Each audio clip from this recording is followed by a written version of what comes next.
6월 29일 저희들에게 주시는 하나님 말씀은 사무엘하 12장 24절로 31절까지 말씀입니다. 다윗이 그의 아내 밧세바를 위로하고 그에게 들어가 그와 동침하였더니 그가 아들을 낳음에 그의 이름을 솔로몬이라 하니라. 여호와께서 그를 사랑하사 선지자 나단을 보내 그의 이름을 여디디아라 하시니 이는 여호와께서 사랑하셨기 때문이더라. 요압이 암몬 자손의 라빠를 쳐서 그 왕성을 점령하매 요압이 전령을 다윗에게 보내 이르되 내가 라빠 곧 물들의 성읍을 쳐서 점령하였으니 이제 왕은 그 백성의 남은 군사를 모아 그 성에 맞서 진치고 이 성읍을 쳐서 점령하소서. 내가 이 성읍을 점령하면 이 성읍이 내 이름으로 일컬음을 받을까 두려워하나이다 하니 다윗이 모든 군사를 모아 라빠로 가서 그곳을 쳐서 점령하고 그 왕의 머리에서 보석 박힌 왕관을 가져오니 그 중량이 금 한 달란트라. 다윗이 자기의 머리에 쓰니라. 다윗이 또 그 성읍에서 노력한 물건을 무수히 내오고 그 안에 있는 백성들을 끌어내어 톱질과 썰애질과 철도끼질과 벽돌구이를 그들에게 하게 하니라. 암몬 자손의 모든 성읍을 이같이 하고 다윗과 모든 백성이 예루살렘으로 돌아가니라. 아멘. 흑역사가 회복의 역사가 되다라는 제목으로 오늘 말씀 전합니다. 우리는 하나님을 설명할 수 있는 다양한 표현들을 잘 알고 있습니다. 사랑의 하나님부터 시작해서 은혜의 하나님, 역전의 하나님, 위로의 하나님, 참 많은 하나님에 대한 표현들을 우리가 사용하고 또 잘 알고 있습니다. 여러분, 하나님은 어떤 한 가지로 절대 정의를 내릴 수 없는 참 다양한 모습을 보여주시는 하나님이라고 할 수 있는데요. 특별히 저희들은 하나님에 대해서 묵상할 때 회복의 하나님에 대해서 묵상할 필요가 있습니다. 회복의 하나님에 대해서 생각하지 않을 수가 없다는 것입니다. 잃어버린 믿음도 회복시키시고 나의 연약한 건강도 회복시키시고 잃어버린 꿈과 비전과 열정까지 회복시키시는 분이 살아계신 하나님이시기 때문에 우리는 하나님에 대해서 이야기할 때 회복의 하나님을 빼놓을 수가 없다는 것입니다. 오늘 본문이 바로 회복의 역사를 행하시는 하나님을 잘 보여주고 있습니다. 사무엘하 11장과 사무엘하 12장은 다윗의 인생 가운데 흑역사를 기록하고 있습니다. 그 흑역사란 우리가 잘 알고 있는 것처럼 밧세바를 범해서 밧세바와 동침하게 된 사건이죠. 그리고 그 죄에 대해서 나단 선지자를 통해서 하나님께서 책망하고 계시는 말씀이 사무엘하 11장과 12장에 계속해서 기록되어 있습니다.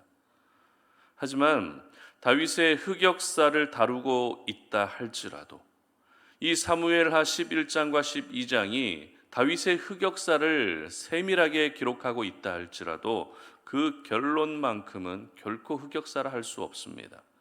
왜냐하면 회복의 역사가 이 흑역사의 결론으로 기록되어 있기 때문입니다.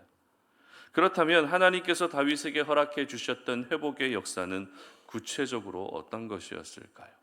먼저 24절 말씀을 함께 봅니다. 다윗이 그의 아내 밧세바를 위로하고 그에게 들어가 그와 동침하였더니 그가 아들을 낳음에 그의 이름을 솔로몬이라 하니라. 여호와께서 그를 사랑하사. 아멘. 다윗이 밧세바를 범한 후에 낳은 아들은 끝내 숨을 거두었습니다. 분명 올바른 방법으로 낳은 아들이 아니었지만 그래도 다윗의 아들입니다. 그런 아들이 세상을 떠난 것입니다. 다윗에게 이 아들을 잃은 슬픔이 얼마나 컸는지 우리는 잘 알고 있습니다. 그러면 이렇게 슬픔을 겪은 다윗에게 하나님이 베풀어 주신 은혜가 어떤 은혜였습니까? 바로 솔로몬을 낳게 되는 또 다른 은혜를 허락해 주셨다는 것입니다. 저희들이 잘 알고 있는 것처럼 솔로몬은 다윗의 뒤를 이어 왕이 되어 이스라엘을 다스린 사람입니다.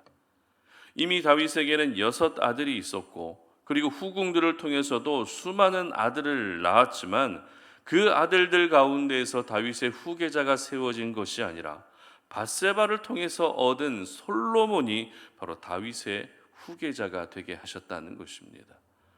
이것을 통해 알게 되는 것은 단순히 다윗이 한 아들을 떠나보내고 또 다른 아들을 얻게 되었다라는 것 이상으로 하나님은 다윗 왕국과 그리고 하나님의 언약이 결코 중단되지 않도록 새로운 아들을 허락해 주셨다라는 것을 알게 되는 것입니다. 분명 밧세바 사이에서 태어난 첫 아들을 잃을 때는 큰 상실감이 밀려왔습니다. 그러나 하나님은 그 상실감마저도 모두 잊을 수 있게 하는 회복의 역사를 행하고 계셨던 것입니다. 그런데 회복의 역사는 여기서 끝나지 않습니다. 26절 말씀도 보시기 바랍니다. 요압이 암몬 자손의 랍바를 쳐서 그 왕성을 점령하매. 아멘. 바로 암몬의 랍바성을 점령했다는 것입니다. 여러분, 다윗의 흑역사를 기록하고 있는 사무엘하 11장과 12장의 모든 사건의 배경이 되고 있는 곳이 어디였습니까?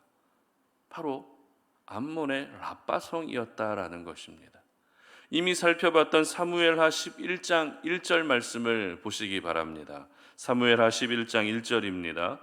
그 해가 돌아와 왕들이 출전할 때가 되매 다윗이 요압과 그에게 있는 그의 부하들과 온 이스라엘 군대를 보내니 그들이 암몬 자손을 멸하고 랍바를 에워쌌고 다윗은 예루살렘에 그대로 있더라. 아멘. 바로 암몬의 랍바성을 공격하면서 이 모든 흑역사가 시작됐다는 것입니다.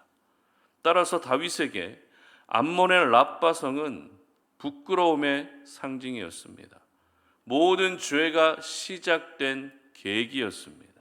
그런 랍바성을 어떻게 했다고요? 드디어 점령하게 됐다는 것이죠.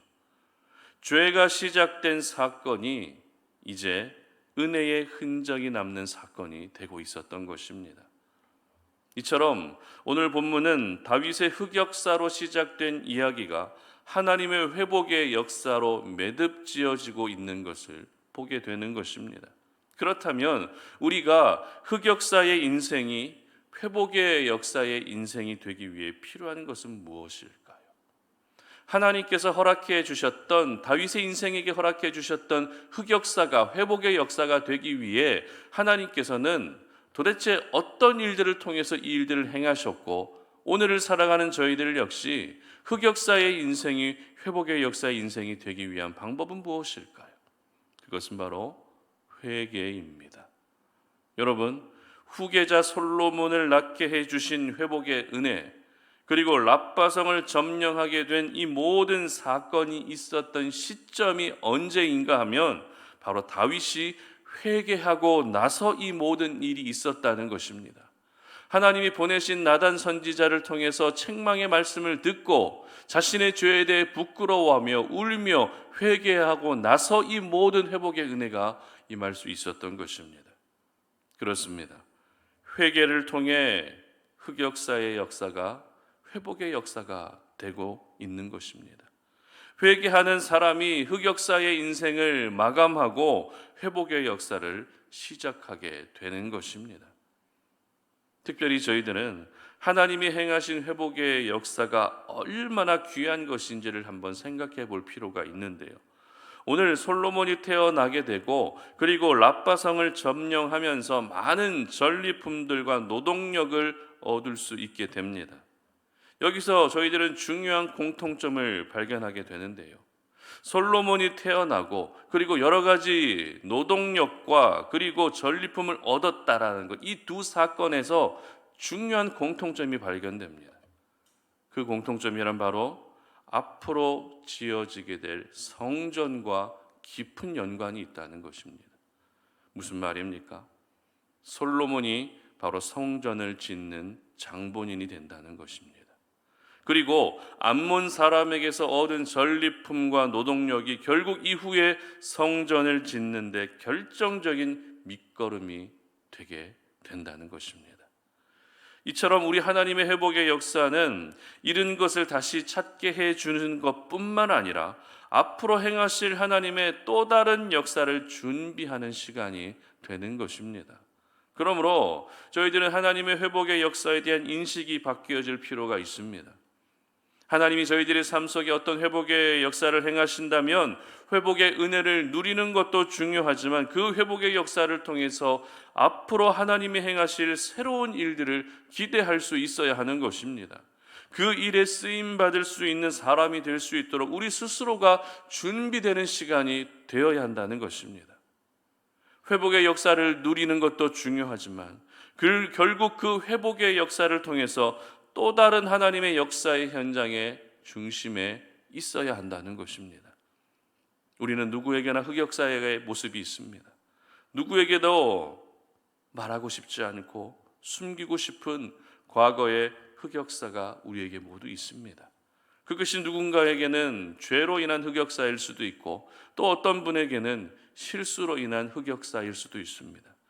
하지만 그 흑역사를 회복의 역사로 바꾸어 주시는 분이 누구시라고요? 바로 우리 하나님이십니다. 그래서 우리 하나님을 회복의 하나님이라고 날마다 우리가 고백할 수밖에 없는 것입니다. 다윗도 분명 돌이키기 힘든 죄를 지었습니다. 그러나 그 흑역사는 분명 회복의 역사로 바뀌었습니다. 그리고 그 과정에서 다윗의 회개가 있었다는 것을 여러분 절대 잊지 않으시기를 바랍니다. 회개하면 회복시키십니다. 회개하면 흑역사가 회복의 역사로 바뀌게 되는 것입니다. 우리 하나님은 오늘도 자신의 죄에 대해서 애통해하고 있는 그 한 사람, 하나님의 용서를 구하고 있는 그 한 사람을 찾고 계십니다. 회개의 사람은 자신의 죄에 대해 눈물 흘릴 줄 압니다. 회개의 사람은 하나님의 마음을 아프시게 해드린 것에 대해 송구한 마음을 가지게 됩니다. 회개의 사람은 끝내 회복의 역사를 경험하게 되는 것입니다. 우리도 분명 회복의 역사가 필요합니다. 우리도 분명 과거의 흑역사가 있습니다.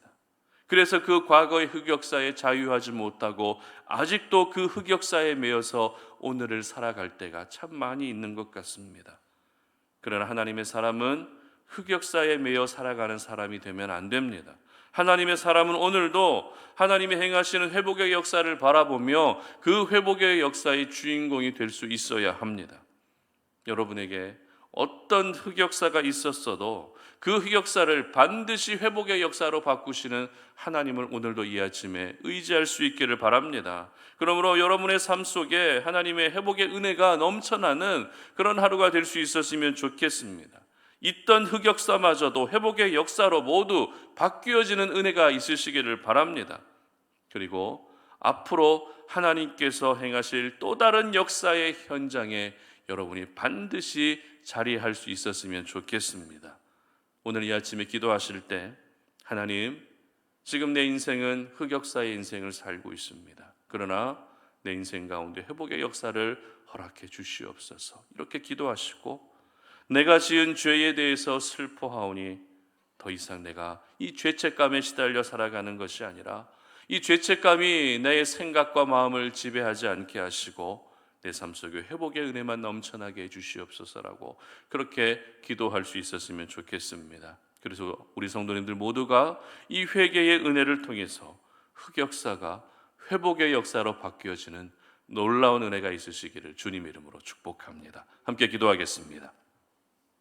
하나님 아버지 감사합니다. 오늘도 이 아침에 우리가 주님 앞에 나와 예배하면서 우리의 모든 심령을 주님 앞에 쏟으며 우리의 과거에 지난 모든 흑역사를 또 하나님께 올려드립니다. 숨기고 싶고 부끄러운 모든 아픔의 그 흑역사들을 주님 앞에 내어드리오니 그 흑역사가 이제는 회복의 역사로 바뀌지는 그런 놀라운 은혜를 허락하여 주시옵소서. 나는 바꿀 수 없지만 하나님은 반드시 바꾸어 주실 수 있는 줄로 믿습니다. 아버지 하나님, 우리 모든 하나님의 사람들, 우리 송탄오린의 모든 가족들 그 흑역사에 매여 살아가는 것이 아니라 회복의 역사에 그 중심에 설 수 있는 저희들의 삶이 되게 하여 주시옵소서. 감사드리며 예수님의 이름으로 기도드립니다. 아멘.